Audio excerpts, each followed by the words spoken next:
Thank you very much. Welcome to everyone, and thank you for joining us this afternoon.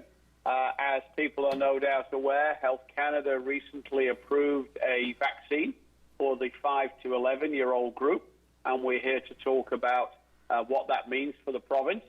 We are expecting our first deliveries of vaccine within the next 48 hours, and our proposals, our plan will roll out over the coming days. So to start, on the panel, I'm joined by Dr. Fitzgerald and Dr. Bridger, and I'll hand the microphone over to Dr. Fitzgerald in the first instance. Thank you. Thank you, Minister. Good afternoon, everyone, and thanks for joining us today. I'm so very happy today to be able to speak with you about our COVID-19 vaccination program for children aged 5 to 11. I'm also very pleased to welcome Dr. Natalie Bridger, infectious disease physician, pediatrician, and clinical chief of infection prevention and control with Eastern Health, for joining us for this very important announcement. As you are aware, last Friday, Health Canada gave official approval of the Pfizer-BioNTech Comirnaty COVID-19 vaccine for children aged 5 to 11. This means that the vaccine is considered safe and effective for children in this age group. Pfizer's clinical trial showed that the vaccine was 90.7% effective at preventing COVID-19 infection in children ages 5 to 11, and no serious side effects were identified. The immune response in children 5 to 11 years of age was comparable to the immune response in those 16 to 25 years of age. This vaccine will be a 2-dose regimen of 10 micrograms to be administered 8 weeks apart. This is a lower dose than what we offer to those aged 12 and older, and that's because children really have a more robust immune response than adults and often require lower dosages of vaccines. It's not really based on physical size. As a precautionary measure at this time, it's recommended that children not receive the COVID-19 vaccine within 14 days before or after another vaccine. Whenever a new vaccine is developed, we want to observe for potential side effects as part of our vaccine vigilance program. Separating the COVID-19 vaccine from others makes this clearer in the initial phase of the vaccine rollout. And indeed, in the initial rollout of our adult COVID-19 vaccine program, we had similar recommendations. We have been notified that the first shipment of the pediatric vaccine will be arriving in our province within the next 24 to 48 hours, and we expect the remaining shipments by Friday. We will then have enough supply available to administer first doses to all eligible children in the province. The vaccine will be available to children both in schools and community clinics, and parents can choose which option works best for them. Minister Haggie will speak to the specific details on the rollout shortly. Parents can also visit our website to see our immunization plan for children. There are about 35,000 children in Newfoundland and Labrador eligible for the vaccine, and I strongly encourage parents and guardians of children in this age category to make the choice for your child to be vaccinated. There are a multitude of reasons why vaccination for this age group is important, and while children with COVID-19 they usually have milder symptoms than older individuals, it is still a very serious disease that can cause severe illness regardless of age. There have been no pediatric hospital admissions due to COVID-19 in our province. However, other jurisdictions with overall higher case rates of COVID-19 have seen an increase in cases and more severe illness in children associated with the Delta variant. Additionally, offering the vaccine to this age group will not only protect children from infection, it will help prevent the spread of the virus to others, such as family members that might be at higher risk of complications of COVID-19 infection. It will also strengthen our overall barrier against COVID-19.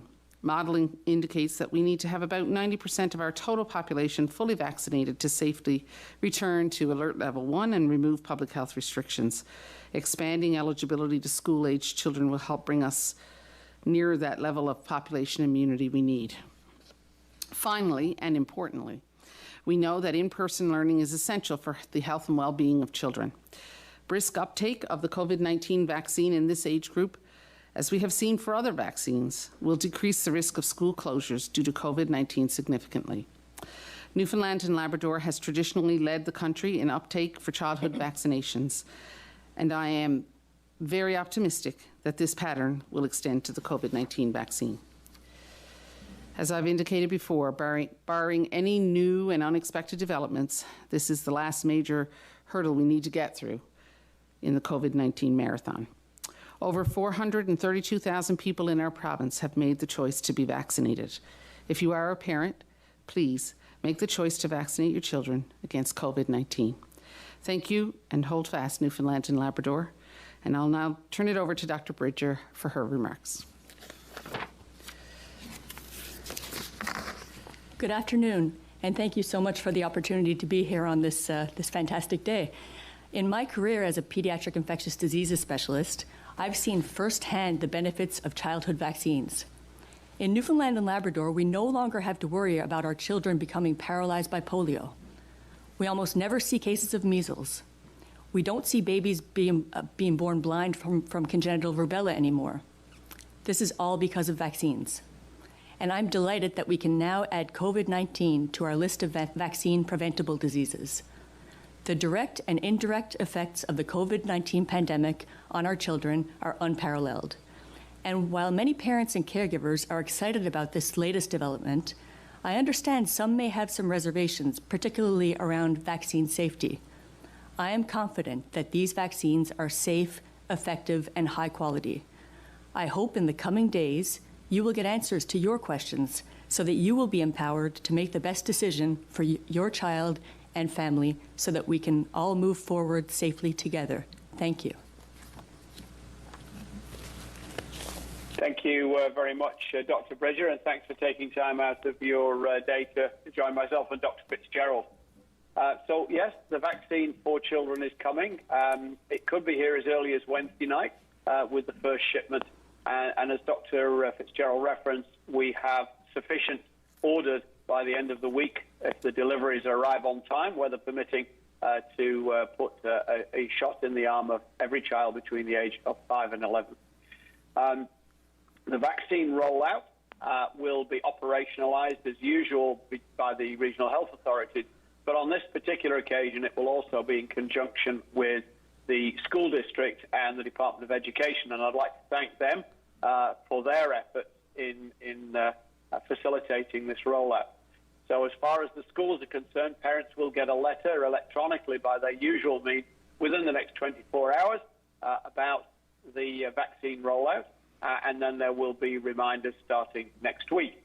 There will be a presence in schools next week, and that will be again announced through each of the regional health authority websites as to which schools on what days.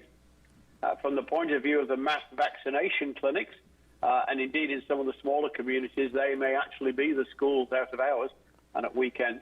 But in terms of the mass vaccination clinics, they will be available starting, all being well, the 27th of November. Appointments for these, and you will need an appointment, can be made by going to the website, the government website, and it's the Get the Shot page. And when you're filling that in, it is important, however, to look for the box that says 5 to 11-year-olds, not the general COVID vaccination box. This will make sure that you are directed to clinics where there is pediatric vaccine and sufficient numbers for your child. So if you choose that route, it's really important that that piece is indicated when you register for your appointment. Obviously, in schools, the vaccine will only be the pediatric one unless it's out of hours, and that is the site of a mass vaccine clinic. From the point of view of just repeating what Dr. Fitzgerald said, NACI have recommended that children do not receive a vaccine for flu, for example, or any of the usual childhood vaccines, 14 days either side of their COVID shot. In terms of adults who are looking for flu shots at the moment, in order to help public health concentrate on the children's vaccine rollout, I would actually encourage you to use your local pharmacy or your family family physician, primary care provider, to get your regular flu shot. That would help spread the load a little bit and allow public health to concentrate on the children. I'd also like at this particular moment to thank public health again for really kind of looking at the playbook differently and being flexible to allow us to offer as convenient a range of options for children and their families to get their COVID shot. We certainly know that we can get really good numbers with mass vaccination clinics, but we've seen that to get the really high numbers that Dr. Fitzgerald has recommended, the 90%, we actually had to go and look at the convenience factor. And I think this range of options with where children and their families can go for the COVID shot at this stage will actually help the rollout. There's certainly been a lot of interest, and indeed we had to issue a release last week saying please don't try and book 5 to 11-year-old appointments at that stage because this wasn't available at that point. The website should be up and running by the time this news conference closes. So with thanks to those involved and a real appreciation for all the hard work everyone's done behind the scenes as well as behind the syringes, I'd turn it over to Leslie to moderate the media. Thank you. Thank you, Minister. We have 4 media registered for today's news conference who are joining by phone. There will be 2 rounds in the question and answer session, which will give each reporter the opportunity to ask 1 question and 1 follow-up per round. Our first questions are from Mark Quinn with CBC. Please go ahead. Good afternoon. It seems that Ontario has started booking today, and they will be offering shots as soon as Thursday. It seems we're behind a little bit. Can you explain why it's taking a bit longer to start the program here in Newfoundland, Labrador? The vaccine delivery is scheduled for Wednesday night, but could be Thursday morning, and the vaccine with a small holdback of 2,000 doses, which will go to the provincial depot, has to be distributed to the RHAs to allow that to happen.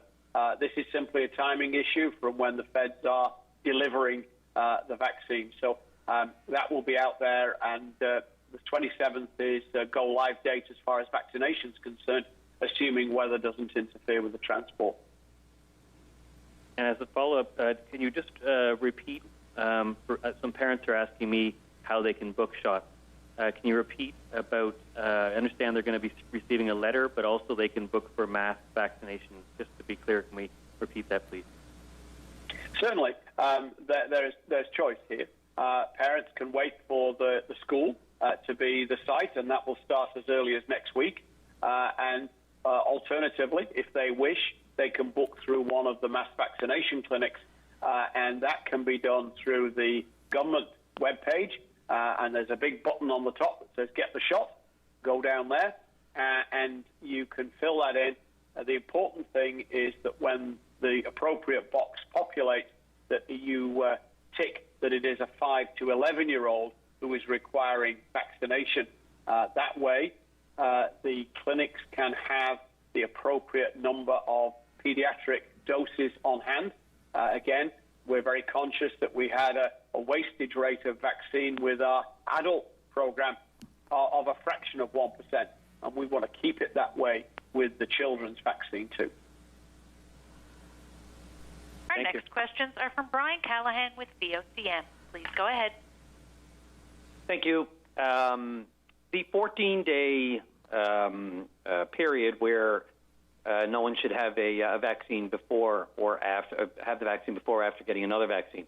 Can you just spell out specifically the risk there? Why, people would wonder why, what could potentially happen?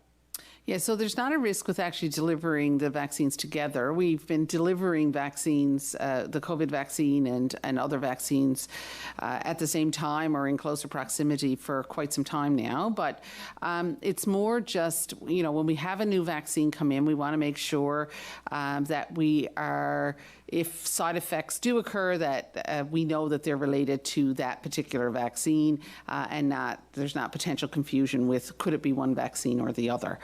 So that's the main reason. It's precautionary in that regard. It's part of the vaccine vigilance. I expect, much as it did with the adult vaccine, that as we have, we start giving more vaccines, we see what's happening in the U.S. They've given millions of doses of children's vaccine at this point.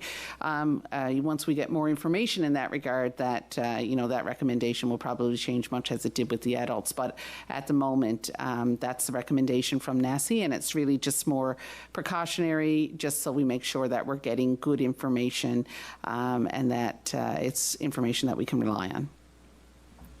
Thank you. And there's a consensus or a thought out there that COVID is pretty mild for kids, comparatively so, and whether or not parents might think, well, do they really need to be vaccinated? What do you say to parents who are going to probably take a wait-and-see approach to this, given that it's the most recent and newest vaccine on the market? Yes, and perhaps Dr. Bridger can speak to this in a minute, but I think, we know that for the most part, yes, this disease is mild in children, but there are some more severe disease that can happen. And, we've seen that in the United States earlier when they had a big rush of children, rise in children cases that, we had a lot of children end up in ICU just by the fact of sheer numbers. A certain proportion of people will get severe disease. So, we want to make sure we're protecting our childhood population as best we can. And there are some longer-term effects that can happen from COVID-19 infection. And perhaps I'll leave that for Dr. Bridger to talk about a little bit. Thank you. I agree with everything Dr. Fitzgerald has said about the potential for more severe disease, and certainly there have been some pediatric deaths. But outside of severe disease and ICU hospitalizations, there are a couple of longer-term things that could happen. One of these entities is called the multi-inflammatory system syndrome associated with COVID, or MISC-C. And this is a very rare condition, usually happening a few weeks after COVID infection. And in Canada, up until a few weeks ago, there have been almost 300 children admitted with this syndrome, and about just under half of those kids were in the 5 to 11 year age category. And while none of these children thankfully passed away, it was quite serious, and these kids did require medical interventions to get better. And then the other thing to consider is the emerging evidence around the post-COVID syndrome, and some people call it long COVID or long haul COVID. And there's more and more evidence coming out regarding long COVID in pediatrics. And while it doesn't seem to be as big of a problem in younger kids now as in older kids, the evidence is still emerging for this. And so, you've got teenagers, young adolescents who have symptoms for months after their COVID infection. So I guess this is a long way around saying that while most kids do have a mild disease, there is a possibility for some kids to have much more serious disease and much more long-term disability from it. So when one is thinking about the risks of vaccination versus the risks of infection, I think it's important to think about all the risks to your child. Thank you. Our next questions are from Peter Jackson with The Telegram. Please go ahead. I'd like to talk briefly about the risk because of media exposure and a lot of talk on the media. There's some uncertainty about this supposed risk of heart inflammation, myocarditis and pericarditis. What is the actual risk of that in children, and how serious is it? So the risk, the evidence is still emerging, and, it's what we have found up to this point is that certainly down to, the risk seems to increase inversely with age. So it seems to affect younger males more than older. And so, that's something that we're watching out for. But what exactly this risk is in this age group, it's difficult for us to say at this point. But that is something that obviously that we're keeping a very close eye out for. Certainly, they're a couple weeks into their program in the United States. We're not seeing any major signals at this point, but it is still very early, so keeping a very close eye there.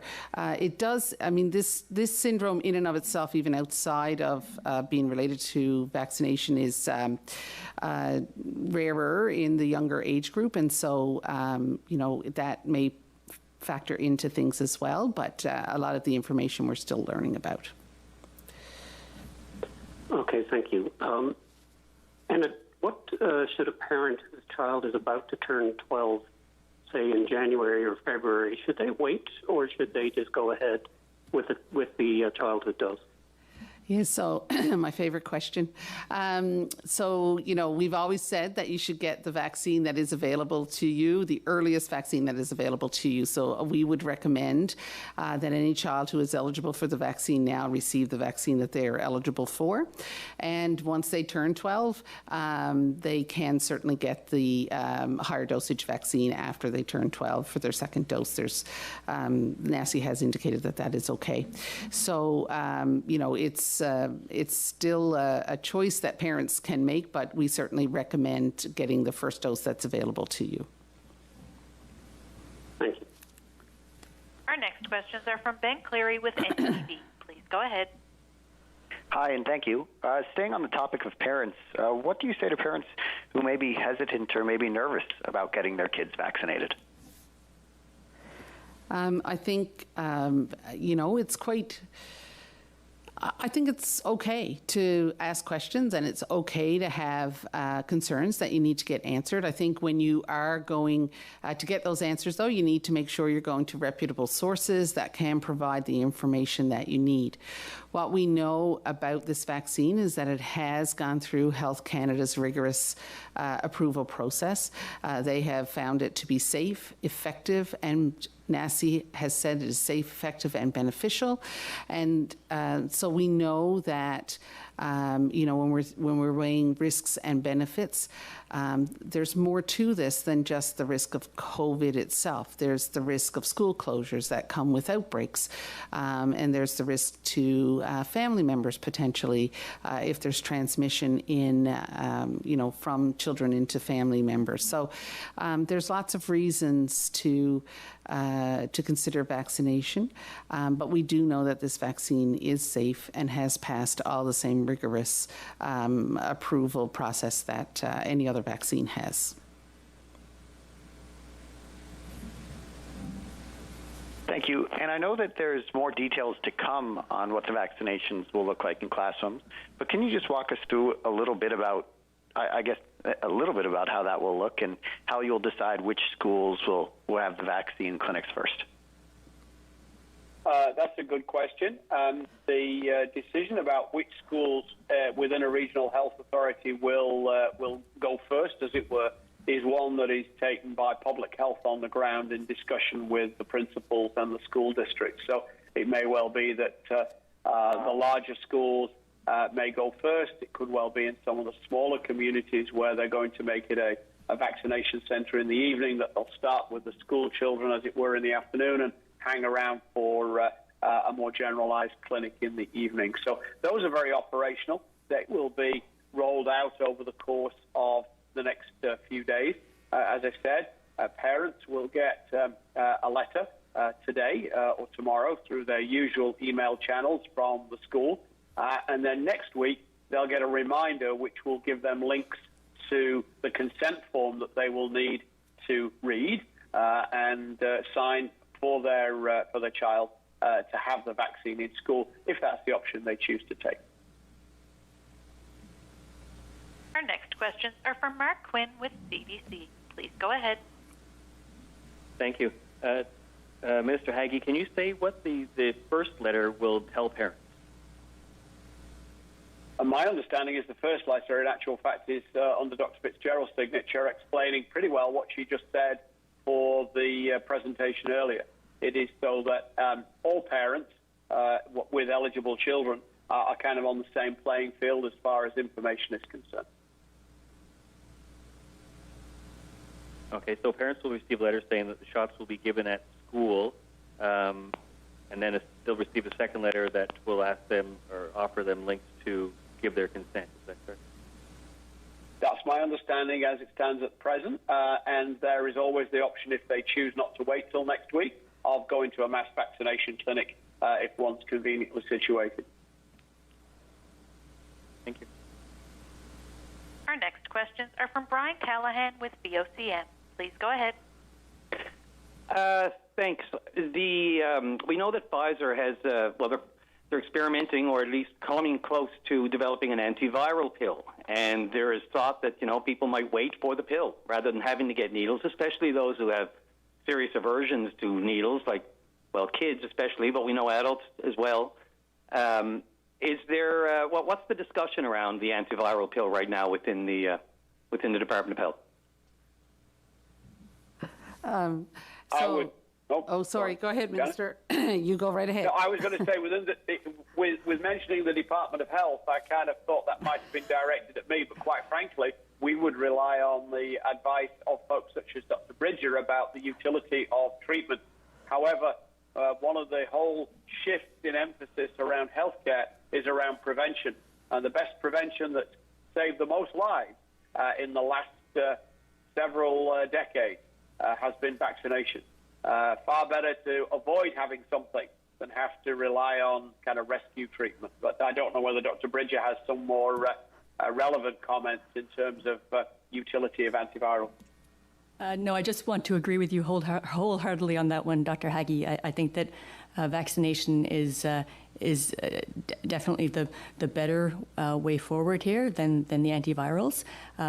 However, some of these antivirals that are coming out do look promising, but the reason they look promising in the unvaccinated is because the studies weren't able to find enough vaccinated people who would get that sick. So the vaccines work so well that they weren't even able to look at these antivirals in vaccinated individuals. So that's why these pills are being advertised for unvaccinated individuals. So I think that should underscore how well the vaccines work and how important they are in moving forward. Thanks. And I just wanted to check on whether or not the recent cyber attack has had any causing any complications or issues whatsoever with the rollout of and I'm thinking accessing records and that sort of thing, especially when it comes to kids. We're not aware of any. The software has been up and running. There was some manual entry of data, and there were elements. If you remember, the COVID tracker and the little gauge on the web page was offline for a little while. That was updated as of the weekend. But the records were intact and pristine, according to the information I have. And so we're in a good place to start with the children's vaccination. Thank you. Our next questions are from Peter Jackson with The Telegram. Please go ahead. Yes, I have a couple of timeline questions. You mentioned that all of the doses should be arriving by Friday. Does that also mean second doses, the whole kit and caboodle? No, that means first doses. We're expecting, I think, just around 34,000 doses between now and the end of the week. That will, according to our MCP figures, be sufficient to get dose 1 for all the eligible children. Dose 2 will come, and the National Operations Centre in Ottawa is in discussions with our vaccine coordinators here about when we could expect that second shipment. We have a window of around 8 weeks before we would actually need that, but we anticipate the vaccine arriving well before that. Okay, thank you. And a timeline question, perhaps Dr. Fitzgerald has already talked about this before, but by the end of March or so, we might be approaching full vaccination for most children. What will that mean, do you think, for pandemic restrictions? Will it make a big difference? Well, certainly what we know right now and what we're seeing elsewhere in the country, there's quite a lot of spread in this group of children who are unvaccinated. So having them vaccinated, having them have protection against infection and severe disease is very important, and I think it will certainly make a difference for our pandemic restrictions. I think, certainly it can help schools to get back to normal, and if we have a successful campaign in this age group, if we can have the same types of results that we've had so far for those over 12, it will go very far to making sure that we're getting the majority of our population protected. And then for those kids under the age of 5, that will give a really great cocoon around them to help protect them until we can get vaccines for that age group as well. Our next questions are from Ben Cleary with NTV. Please go ahead. Hi, and thank you. The question is for Dr. Fitzgerald, and you mentioned in your preamble earlier that this is the final hurdle in the COVID-19 marathon. Can you expand on that a little bit and just how exciting it is to maybe start that final hurdle? Oh, gosh. Well, it's very exciting. We were... when vaccines came in, that was really, really exciting. And then when the age group got expanded to include 12 to 15-year-olds, that was really, really exciting because, we were seeing spread in that age group. And now, the Delta variant, we always say Delta finds the unvaccinated. And so now we're seeing that this group of the population are where we're seeing the most cases or, a lot of cases. And so I think we're really, for us, this is in public health. This is sort of that last large group that we're going to have to vaccinate, where we're seeing, those children have to congregate, they have to come together, they have to go to school. And so I think this is, it really is, sort of helps us see that light at the end of the tunnel. Although I've said that before, and the tunnel feels like it has crashed down sometimes. So I don't know. I say it with caution and knocking on wood, but it really does feel like this is that last hurdle we have to get past. Thank you. And my last question is just, we've talked a lot about how the pandemic has kind of affected adults, but how important is it for kids to have that light at the end of the tunnel and maybe get back to a sense of normalcy? So I think it's really important. And what we've been hearing again and again is that while kids are not as severely affected by COVID-19, they have been more severely affected by the pandemic itself, and all those other things to do with the pandemic. So there's not being able to go to school, not being able to attend some of those activities that they normally attend, that socialization, which is so important for children, that being able to play in this age group is so important. And so we want to be able to give that back to them. We've tried very hard, and we've done very well because we've protected the rest of our population so much that, that offers that extra protection for this age group right now, but we really want to be able to give them that extra protection too. And so there's also been a lot of anxiety with kids, and I think they've been anxious about the pandemic, but also about how the pandemic has affected them. And for children who have anxiety issues, it's heightened their anxiety. And so I think again, this is a way to help reduce that for this age group, and so I think positives all the way around. Thank you. Thank you, everyone. Minister, do you have any final comments for today?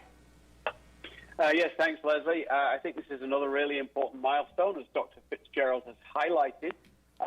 There's, nearly the final brick in the wall in our fight against COVID. The adults and or the eligible people currently, we've got 89.4% vaccinated.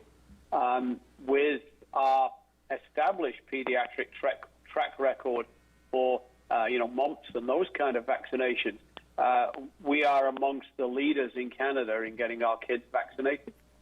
We run between 94 and 98% on a regular basis, and I'm really excited to see this opportunity to see if we can beat even that figure for that age group.